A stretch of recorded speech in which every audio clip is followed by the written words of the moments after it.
Kita mulai kuliahnya. Hari ini kita akan belajar dalam melakukan simulasi menggunakan arena di bagian yang kedua.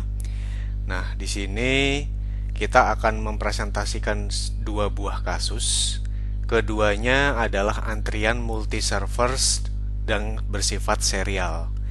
Nah, kalau Anda perhatikan, di kuliah kita minggu yang lalu, kita juga belajar menggunakan antrian yang multi-servers tapi sifatnya paralel. Nah, apa bedanya? Jadi, multi-servers berarti kita memiliki banyak servers. Jadi, kalau di yang kita pelajari awal tuh kita hanya belajar dari kasir tunggal, sekarang kasirnya itu jumlahnya banyak. Nah, kalau yang sifatnya paralel, berarti dia bekerja secara bersama-sama. Contohnya, misalnya Anda datang ke bank, kemudian Anda ingin masuk ke customer service, maka customer service-nya kan ada beberapa, dan Anda bisa pilih salah satu, mana yang paling tersedia duluan. Nah, itu disebut sebagai multi-servers yang paralel. Nah, sedangkan multi-servers yang serial, maka dia sifatnya adalah sekuensial. Contoh, Anda membayar pajak kendaraan bermotor. Dalam hal ini, maka ada urutannya. Mungkin yang pertama ke loket pendaftaran, kemudian loket administrasi, nanti membayar, baru kemudian Anda dapat STNK Anda. Nah, ini pun banyak ditemui di lini produksi, baik yang bersifat otomatis maupun tidak.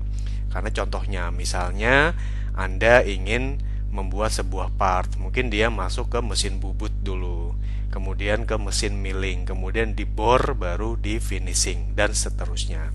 Artinya, sifatnya itu harus dilakukan satu persatu, baru bisa masuk ke yang lain. Nah, di sini kita akan belajar yang pertama adalah multi-serversnya itu memiliki rework. Artinya apa? Kalau Anda sudah tiba di workstation, bisa jadi dia harus dikembalikan ke workstation sebelumnya.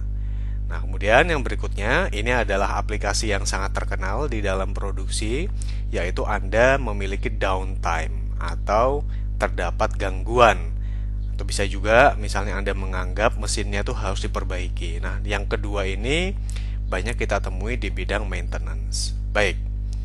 Nah, di sini Anda silahkan melihat soalnya di buku Arena edisi ke-6, di mana latihan yang pertama ini ada di halaman 4.7.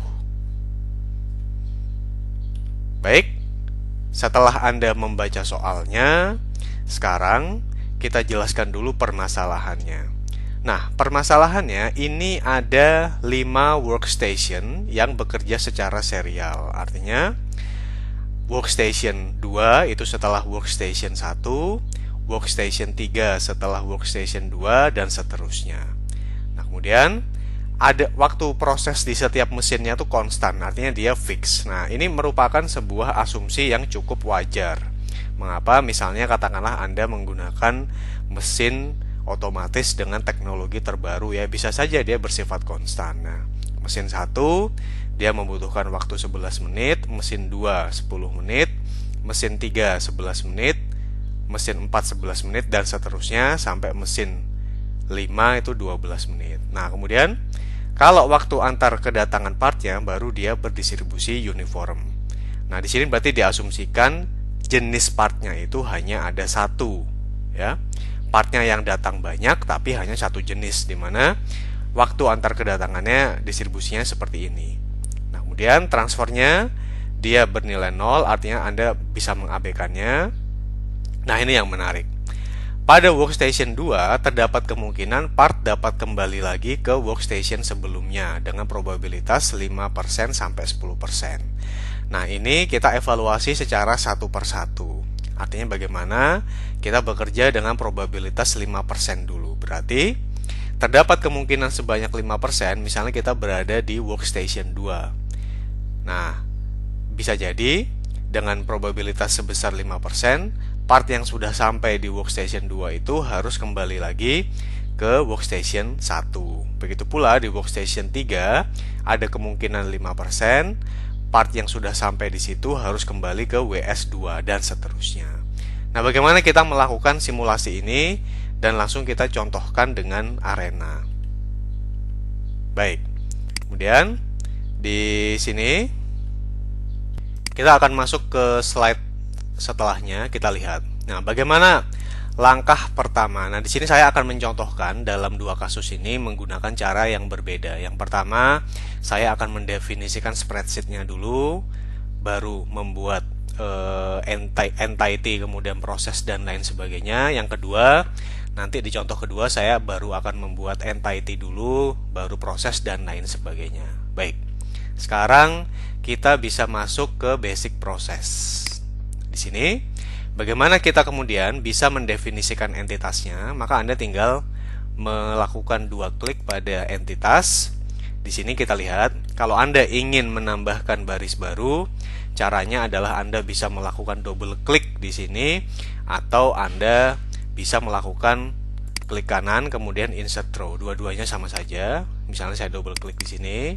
Nah, Anda definisikan kemudian yang ingin Anda masukkan ke dalam sistem itu apa. Nah, tadi kita kan sepakat bahwa jenis partnya itu hanya ada satu, berarti namanya adalah part. Ya, di sini keterangannya Anda bisa milih apakah picture report atau misalnya box atau truck atau apapun. Karena dia berupa part, ya mungkin kita asumsikan dia misalnya sifatnya adalah box.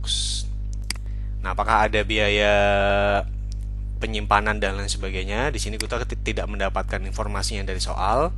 Berarti sementara bisa kita abaikan. Nah, kemudian yang berikutnya di sini Anda mendefinisikan resource-nya. Nah, tadi kan kita kan punya 5 buah workstation. Berarti masing-masing bisa Anda beri nama dalam hal ini. Kita bisa definisikan di resource, di mana misalnya di sini saya definisikan yang pertama katakanlah adalah WC atau WS sama saja ya. Di sini fixed capacity-nya berapa? 1. Dan apakah ada failures? Ini belum ada. Nanti failures itu akan kita contohkan di kasus kedua. Di sini Anda ulang, berarti yang berikutnya adalah WC2 atau WS2 sama saja. Berikutnya adalah yang ketiga. Kemudian yang keempat. Nah, yang terakhir Anda sudah dapatkan untuk yang kelima, ya. Nah, di sini Anda jangan lupa melakukan saving karena itu penting supaya Anda tidak kehilangan pekerjaan Anda. Maka kita bisa save, dipilih tempatnya. Misal di sini saya tempatkan di folder ini, misalnya kita coba tes 47. Di sini kita bisa beri namanya sembarang ya, cuma yang Anda mudah ingat saja. Jadi saya beri nama tes 47 juga. Kemudian saya save. Nah, langkah yang berikutnya adalah Anda mendefinisikan antriannya. Sebetulnya kalaupun tidak ada definisikan ini juga bisa, cuma saya ingin menunjukkan bahwa ini bisa kita tunjukkan dengan spreadsheet-nya. Maka Anda masuk ke queue. Sini. Ini kita bisa lihat bahwa namanya, kita lihat supaya terlihat jelas, namanya adalah WS1Q, artinya adalah antrian di workstation 1, ini adalah antrian di workstation 2, dan seterusnya. Maka kita bisa beri nama sesuai. Nah, ini pun sama, Anda bisa lakukan klik kanan, insert row, atau Anda bisa klik 2 kali. Tadi kita definisikan namanya adalah ws1.q.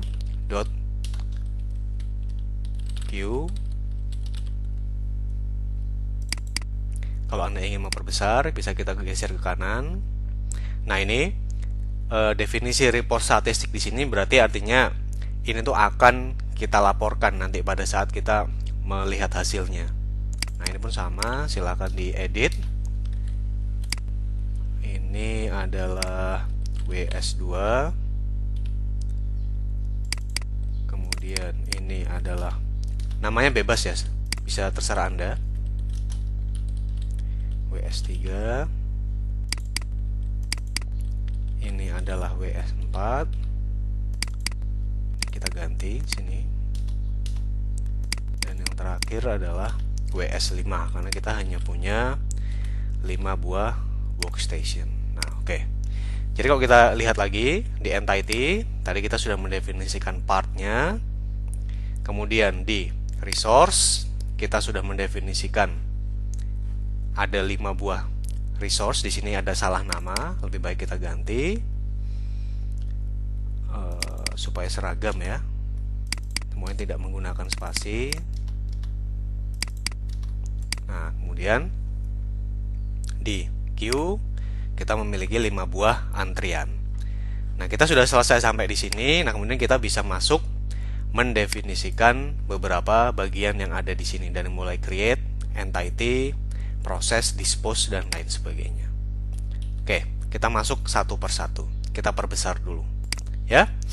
Di sini Anda melakukan deklarasi modul create, yaitu dia mendefinisikan part yang datang ke sistem. Dimana di sini kita lihat kalau per definisi tadi, maka hanya ada satu jenis part. Kemudian yang dia itu berdistribusi uniform. Oke ya. Kita kembali ke arenanya. Maka caranya adalah tentu saja Anda definisikan di sini create. Nah, Anda bisa berikan nama di sini. Namanya kalau sesuai dengan slide-nya, dan ini bebas, tidak berpengaruh ke simulasi. Misalnya ini part arrives to system. Oke, di sini kita bisa perbesar. Enter. Nah, maka kita lihat namanya akan menyesuaikan dengan apa yang sudah Anda tuliskan di sini, akan sama. Kalau ini kita ganti misalnya sistem A, maka seharusnya di sini pun akan berubah sistem A. Nah, kita kembalikan ke sistem saja. Oke. Nah, sekarang ini yang menarik. Tadi kita sudah mendefinisikan di sini ada entity-nya berupa part. Nah, dia otomatis akan menambahkan entity lain. Nah, tapi kita kan bisa juga di sini menggunakan entity yang sudah kita definisikan tadi, yaitu part saja. Sini. Nah, maka di sini dia akan hanya mengambil entity partnya. Atau Anda bisa definisikan juga, misalnya entity-nya itu adalah kemudian produk atau apapun, itu boleh-boleh saja. Tidak ada ketentuan. Nah, apa distribusinya? Di sini kita bisa pilih, bisa Anda pilih di sini. Misalnya kita pilih, dia pilihannya adalah berdasarkan schedule, atau bersifat konstan, atau juga bersifat ekspresi. Nah, di sini karena distribusi uniform itu tidak diberikan secara default, maka Anda pilih expression, dan Anda bisa pilih di sini dia ada uniform, di mana dia harus memasukkan 2 buah parameter, yaitu adalah nilai batas bawahnya, berarti 13 menit, dan yang kedua adalah 15 menit. Artinya partnya itu akan datang di antara 13 sampai 15 menit, waktu antar kedatangan ya, maksudnya. Dan dia dalam menit kita harus ubah. Nah, berapa kedatangannya? Infinite. Nanti pembatasannya bisa Anda lakukan pada saat melakukan running simulasinya. Oke, kalau sudah semua, nah ini first creator-nya itu artinya kapan part pertamanya itu datang di menit ke 0 ya. Nah, kita bisa klik OK. Nah, kemudian langkah kedua adalah kita mendefinisikan di sini prosesnya seperti apa ya. Prosesnya adalah di sini kita definisikan prosesnya adalah ada di workstation 1, berarti dia tadi kita tahu bahwa parameternya adalah konstan berupa 10, dan di sini dia menggunakan resource-nya itu adalah yang sudah kita definisikan di resource yang menggunakan WC1 ya. Nah, dengan cara seperti itu kemudian kita bisa mendapatkan, maka caranya adalah Anda melakukan klik di sini resource, proses maksud saya. Kalau Anda sudah melakukan pemilihan di sini objek, kemudian auto connect, maka seharusnya dia akan terkoneksi secara langsung. Tapi kalau tidak, Anda tinggal klik connect, kemudian Anda pilih mana awalnya dan mana akhirnya, itu juga sama saja. Nah, di sini kita kemudian definisikan bahwa dia merupakan kita sebut sebagai WS1, yang dia berarti adalah workstation 1. Nah, ini namanya pun bebas. Apa actionnya? Kita pilih says delay release. Mengapa? Karena dia membutuhkan resource, yaitu resource WC1 yang tadi kita definisikan di resource. Nah, kemudian delay artinya ada proses yang dikerjakan di situ, dan kemudian dirilis. Dirilis kemana? Dia akan dirilis ke proses selanjutnya. Nah, caranya di sini adalah, maka kalau kita lihat, Anda melakukan penambahan. Nah, Anda pilih resource-nya apa. Kalau Anda sudah mendefinisikan dengan benar, seharusnya akan ada 5 resource. Nah, kita akan menggunakan resource yang pertama. Ya. Berapa yang Anda ambil dan berapa yang Anda keluarkan? 1, yaitu 1 part berarti per proses. Dan kemudian di sini kalau kita lihat tadi berapa itunya? Nah, dia. Waktu prosesnya adalah konstan. 11 menit. Nah, maka di sini kita tidak memilih berdistribusi, tapi kita pilih dengan konstan. Kemudian dia satuannya dalam menit. Kita bisa menganggap bahwa dia merupakan sesuatu yang bernilai tambah. Maka kita bisa lihat bahwa dia value-nya adalah 11, ya. Jadi kita lihat di sini lagi add-nya. Anda tadi kita bisa lihat di sini edit ya. Menggunakan WC1 1 part setiap kali proses, dan kemudian dia setiap kali proses membutuhkan waktu konstan selama 11 menit. Nah, kalau sudah, Anda bisa klik OK ya. Nah, kita bisa membahasnya seperti ini, dan kita lihat di sini dia secara otomatis akan mengidentifikasi dia menggunakan antrian WS1Q ya. Nah, artinya apa? Di sini kita baca bahwa dia akan datang ke sistem, diproses di WS1 selama 11 menit. Nah, kemudian setelah masuk WS1, langkah selanjutnya adalah kita bisa memilih untuk WS2 ya. Di sini Anda bisa memilih untuk WS2, di mana tadi kita lihat bahwa dia membutuhkan waktu selama 10 menit. Ya. Maka di sini kita lihat juga, di sini seharusnya Anda ini setelah selesai dengan WS1, Anda lanjut ke WS2 ya. Karena kita kan masih dalam nomor yang sama di tahapan kelima. Maka kita pilih selanjutnya di WS2. Oke, ya. Ini pun sama tadi yang saya contohkan. Kalau Anda tidak terkonek, ini bisa Anda hapus. Contoh ya. Anda bisa koneksikan sendiri dari sini. Saya ulang, di sini lokasinya objek. Kemudian connect dari sini ke sini, ya.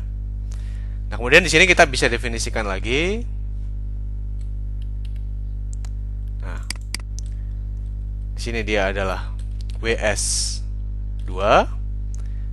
Caranya dia adalah says delay release. Nah, Anda add lagi. Yang mana kita pakai? Tentu saja adalah WS atau WC2 ya. Nah, ini bedanya. Kalau resource artinya saya memakai sebuah resource. Kalau set misalnya saya memakai jadwal dan lain sebagainya yang kita contohkan di minggu lalu. Nah, kemudian di sini dia juga bersifat konstanta dengan satuannya menit. Waktunya adalah 10.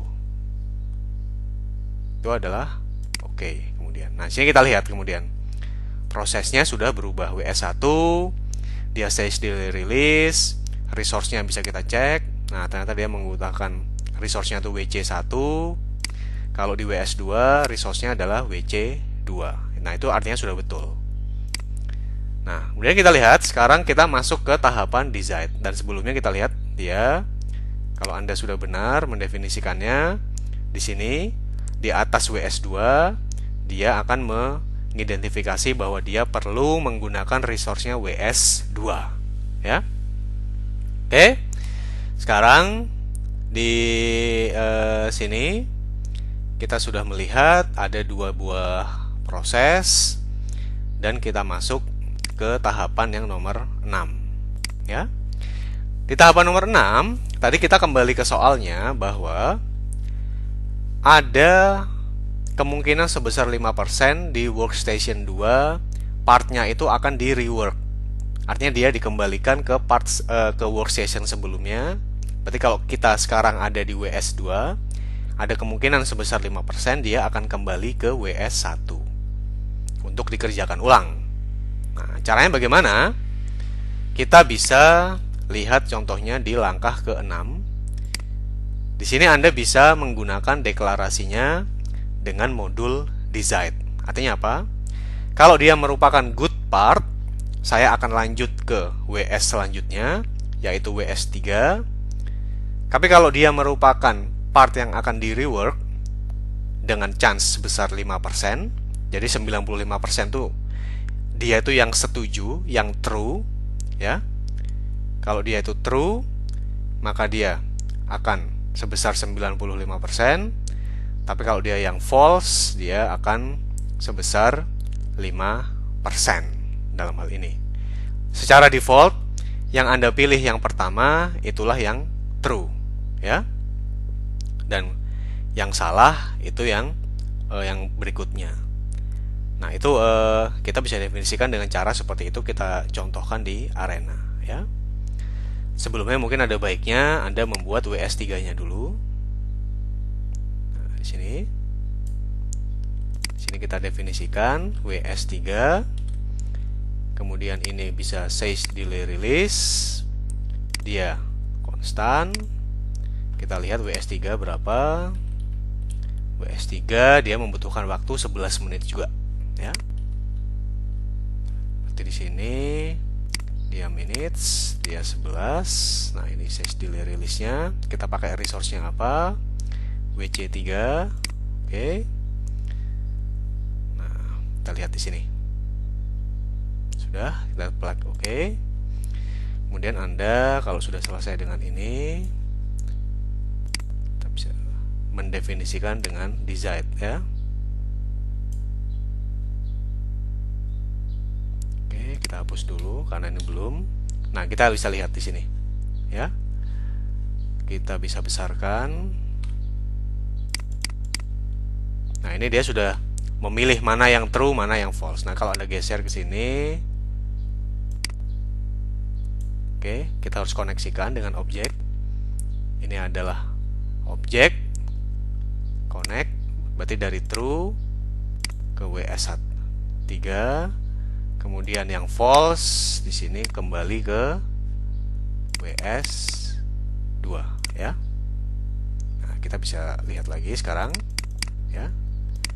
Dan itu sebetulnya terserah Anda. Kalau Anda menganggap bahwa yang true itu 5%, ya berarti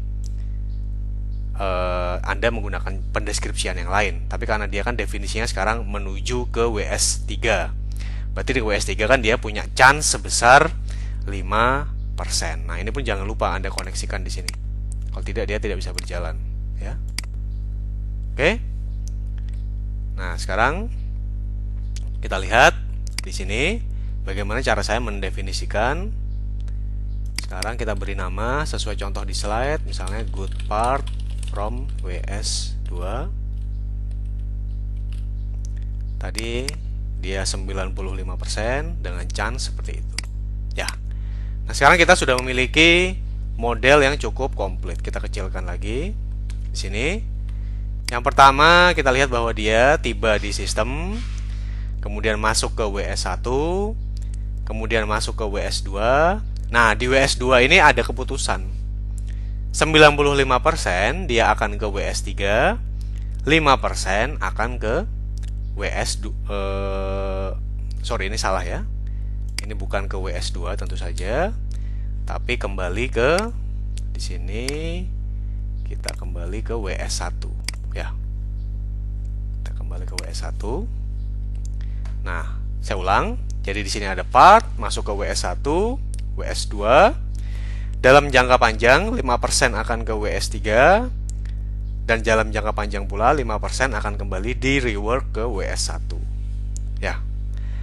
Nah, bagaimana cara kita memilih 95% atau 5%? Kalau di arena dia sudah melakukan secara otomatis. Tapi kalau di spreadsheet nanti kita akan melihat caranya, ya. Anda tinggal melihat berapa bilangan random yang di-assign ke situ. Oke. Nah, kalau sudah selesai seperti itu, maka Anda bisa melanjutkan untuk proses yang lain. Di sini kita lihat WS2 ada keputusan, WS3 ada keputusan, WS4 ada keputusan, WS5 juga ada keputusan, baru di-dispose.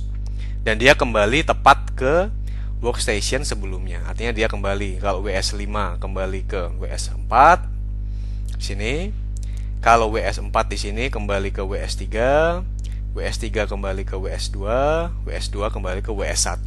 WS1 tidak ada keputusan, karena kalau tidak kan dia akan kembali kemana. Nah, Anda silahkan lanjutkan sampai ke WS5 dan sampai ke dispose. Nah, kalau sudah, saya akan mencontohkan modul yang sudah saya siapkan di sini. Di mana di sini ada 4.7, kita buka ya. Nah, kita lihat di sini kita bisa lakukan running, setup. Anda isi project parametersnya, Anda bisa isi nama judulnya, kemudian nama analisnya. Ini replication parametersnya kita pilih, tidak ada warm up, menit, dan menit. Kita pilih replication length-nya sebanyak 10.000 menit dan coba kita jalankan. Oke, Anda tinggal run. Kita tunggu hasilnya.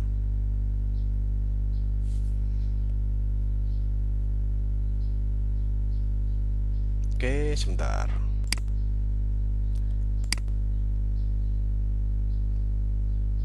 Oke, terjadi sedikit masalah di sini.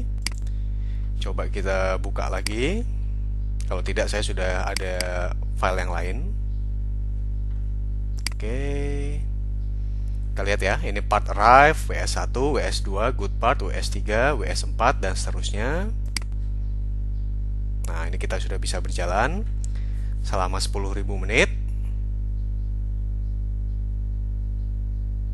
Kita tunggu.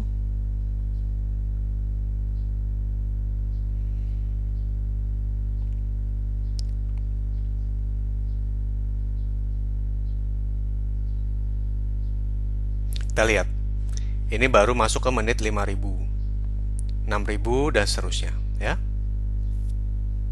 Dia akan sesuai dengan counternya.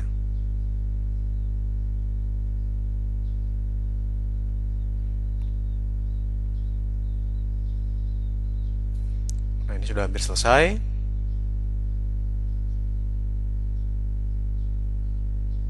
Oke, sudah selesai dan kita bisa melihat hasilnya. Nah, pada saat Anda tidak keluar hasilnya, misalnya tidak keluar report seperti ini, ya berarti itu adalah salah pada saat Anda install. Nah, kita bisa lihat di sini. Dia yang masuk ada berapa? 695, entity-nya kita bisa ukur. Ini berapa entity yang masuk, kemudian waktu tunggunya, katakanlah ya. Di sini rata-rata waktu tunggu di setiap antrian itu 0,2 menit ya seharusnya di sini, atau jam dia, menit. Dia dalam satuan menit. Ini waiting time-nya. Waiting time-nya itu adalah sebesar 2 menit, 6 menit, paling lama di WS3 dan seterusnya. Nah, kalau kita kembali di sini sudah saya siapkan ya. Nah, bagaimana kemudian? Anda kan diminta untuk melakukan probabilitas yang lain juga, 5%, 6%, 7%, dan seterusnya. Nah, Anda ulang lagi. Berarti pada saat di modul design tadi, kalau 6% ya berarti dia 94. Di sini kalau 7% 93 dan seterusnya. Anda ulang-ulang. Dan Anda record di sini. Di sini apa sih sebetulnya yang kita ingin tahu? Yang kita ingin tahu adalah berapa yang bisa keluar. Di situ ada 712, kemudian total waktunya berapa? Rata-rata dia membutuhkan waktu sebesar 72 menit. Ya, dan itu normal karena tadi kan kita punya 5 buah part di mana 5 buah workstation, di mana satu workstation itu kurang lebih katakanlah 11 menit. Kalau 11 Anda kalikan 5 sudah 55 menit. Belum waktu menunggunya, ya. Belum waktu kalau dia harus di rework. Nah, dengan cara seperti ini kemudian kita bisa lihat. Nah, cycle time-nya itu seperti apa? Artinya berapa waktu yang dibutuhkan. Nah, waktu yang dibutuhkannya kita lihat Semakin banyak probabilitas reworknya, maka otomatis dia akan meningkat. Ya, kalau maksimumnya meskipun tidak betul-betul linear, tapi kita bisa mendapatkan kesimpulan yang kurang lebih sama juga. Artinya ini sudah membuktikan bahwa model kita seharusnya betul karena sudah masuk logika. Ya, artinya kalau semakin banyak produk Anda yang dilakukan rework, ya waktu Anda untuk memproduksi atau memproses tersebut otomatis kan akan makin panjang, ya. Nah, saya rasa itu untuk arenanya. Saya harap Anda bisa mengerti. Dan Anda silakan diulang-ulang lagi penjelasan saya ini dan jangan lupa dicoba.